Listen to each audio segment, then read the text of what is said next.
Have you ever stared at something far away and felt your heart pull toward it, even when everyone around you told you to stay where you were?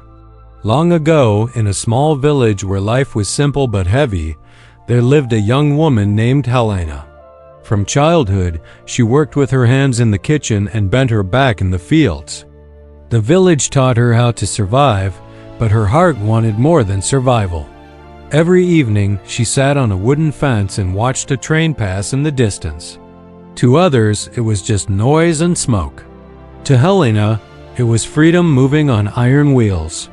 One evening, her little brother climbed beside her and asked, "Why do you always look at the train?" Helena did not look away as she answered, "Because it goes to places where people are not stuck. Places where I can be free." Those words scared the village more than they inspired it. Her parents loved her, but they were strict and afraid. Her father, tall and hardened by years of sun and labor, often warned her, "Helena, the world outside is dangerous. A woman alone cannot survive." Helena met his eyes and said calmly, "I don't need someone to protect me. I want to fight for my own life." Her mother, softer but worried, said little, yet her eyes carried fear. One night, she quietly pressed a small cloth bag into Helena's hands. Inside were coins she had saved in secret for years. "If you go," she whispered, "take this. And be careful. The world is not always kind." Weeks passed, and the dream grew louder than fear. One early morning, before the sun rose and before anyone could stop her, Helena packed 2 dresses, a light blanket, and the small bag of coins. She left a note on the table. "Don't look for me. I am not lost. I am going to fight for my dream." When her father read it, anger burned through him. He mounted his horse and rode through the village, shouting her name, determined to bring her back. But Helena was already far away, walking toward the train station, her heart pounding not with fear, but with freedom. The city did not welcome her gently. Tall buildings blocked the sky. Streets roared with noise. Faces passed without noticing her. Nobody waited. Nobody cared.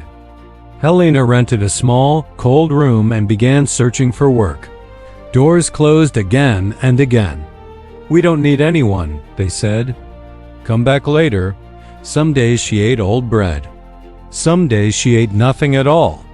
At night, she wrapped herself in her blanket and reminded herself why she came. She had not run away. She had chosen to fight. One morning, weak but determined, she approached a woman selling oranges at the market. "Can I help you?" Helena asked. The woman looked her up and down. "What can you do?" Helena swallowed her pride and said, "Anything. I just want to learn." The woman showed her how to stack oranges neatly, how to call customers with confidence, how to protect herself from being cheated. At first, buyers passed her by. But Helena worked honestly, smiled patiently, and stayed consistent. Slowly, people returned. For the first time, she earned money with her own hands. It was little, but it was real. Months turned into years. Helena arrived before dawn and stayed until the market closed. She learned to count money, manage stock, and speak firmly without losing kindness. People noticed. One day, an older man named Mr. Frederico stopped at her stall. "I have watched you," he said. "You are honest and hardworking. Let me teach you how to manage money, buy wisely, and run your own business." Helena listened carefully. She saved, learned, failed, and learned again. After a year, she rented a small wooden stall. She painted it herself and hung a red cloth above it. She sold fruit, bread, and sweets she prepared late into the night. Her shop grew, and so did her confidence. Then one day, a letter arrived. It was from her brother. "Father is sick. Mother misses you every day. Please come if you can." Helena took the train back to the village she once left behind. The house looked the same, but she was not. Her mother ran to her, tears falling freely.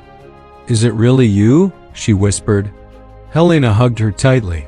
Her father approached slowly, his strength faded by illness. "Forgive me," he said. "I was not afraid of you. I was afraid of the world." Helena held his hands and replied, "I am fine, Father. I learned to fight. I stayed honest. I stayed safe. I became strong because of what you taught me." Before returning to the city, she left food, medicine, and supplies for her family. "Thank you for teaching me hard work," she said. "Thank you for waiting for me." Back in the city, Helena opened a larger shop. She counted coins with steady hands, gave instructions with confidence, and built a life she once only saw from a fence. This story reminds us that dreams demand courage. Fear will always speak louder than hope, but courage listens to the heart. Hard work is slow, honesty is quiet, patience is painful, yet together they build a future stronger than luck. And when you chase your dream, never forget where you came from, because the road forward becomes stronger when you honor the path behind you.